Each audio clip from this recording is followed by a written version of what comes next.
मुरादाबाद में दहेज हत्या का सनसनीखेज खुलासा। कब्र से बाहर निकल गई बेटी की लाश, पति और परिवार का हत्या का भयंकर आरोप। नागफनी थाना क्षेत्र से एक ऐसा मामला सामने आया है जिसने पूरे इलाके को हिलाकर रख दिया है।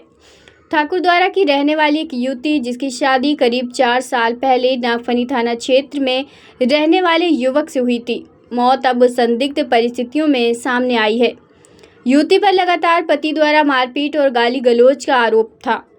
आरोप है कि दहेज में कार न मिलने के कारण उसका जीवन लगातार नरक बन गया था। परिजनों का आरोप है कि उसकी बेटी को जहर देकर उसकी हत्या की गई है।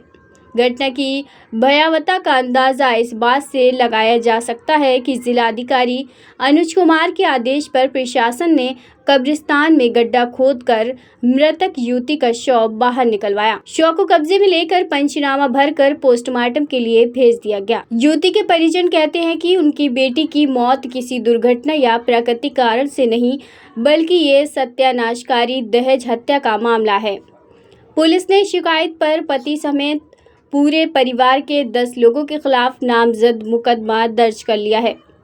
एसपी सिटी कुमार रणविजय सिंह ने बताया कि युवती की मौत 25 अगस्त को संदिग्ध परिस्थितियों में हुई थी। उस समय दोनों परिवारों की सहमति से शव का अंतिम संस्कार किया गया था। परिजनों द्वारा दी गई तहरीर के आधार पर अब मामला गंभीरता से दर्ज किया गया है और शव को पोस्टमार्टम के लिए कब्र से बाहर निकलवाकर जांच शुरू कर दी गई है। पोस्टमार्टम रिपोर्ट आने के बाद ही स्पष्ट हो पाएगा कि युवती की मौत हत्या थी या प्राकृतिक कारण से हुई। पूरा शहर इस भयानक घटना से स्तब्ध है। दहेज प्रथा की ये काली हकीकत एक बार फिर समाज को झकझोर रही है। परिजन न्याय की गुहार लगा रहे हैं और पुलिस प्रशासन इस सनसनीखेज मामले की गहन जाँच कर रहा है। सर, थाना नागफनी क्षेत्र से कब्रिस्तान में से एक बॉडी को निकाला गया है, क्या है पूरा मामला? देखिए, एक मुकदमा 7 तारीख को थाना नागफनी में दर्ज किया गया था, जिसमें वादी का ये आरोप था कि उनकी पुत्री की शादी नागफनी क्षेत्र में हुई थी और उनकी 25/8 को संदिग्ध परिस्थितियों में मौत हो गई थी। लेकिन उस समय दोनों परिवारों की सहमति से उनका दाह संस्कार हो गया था। लेकिन उसके बाद जो वादी थे, उस वादी के द्वारा आकर के दोबारा तहरीर दी गई लगभग 10-15 दिनों के बाद। उसमें हम लोगों ने अभियोग पंजीकृत कर लिया, उनके जो भी कंटेंट ऑफ एफआईआर थे।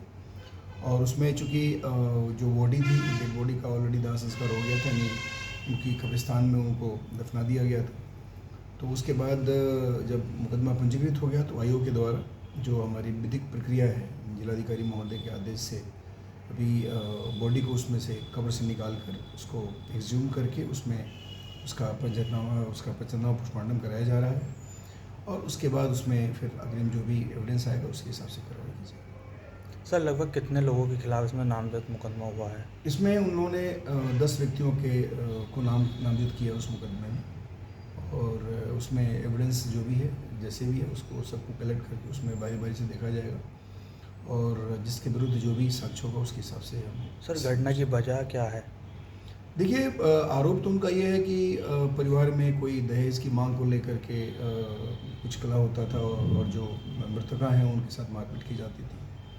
तो ये तो वादी का कहना है और वादी का ये भी कहना है कि उसको उनकी बेटी को पॉइजनिंग किया गया।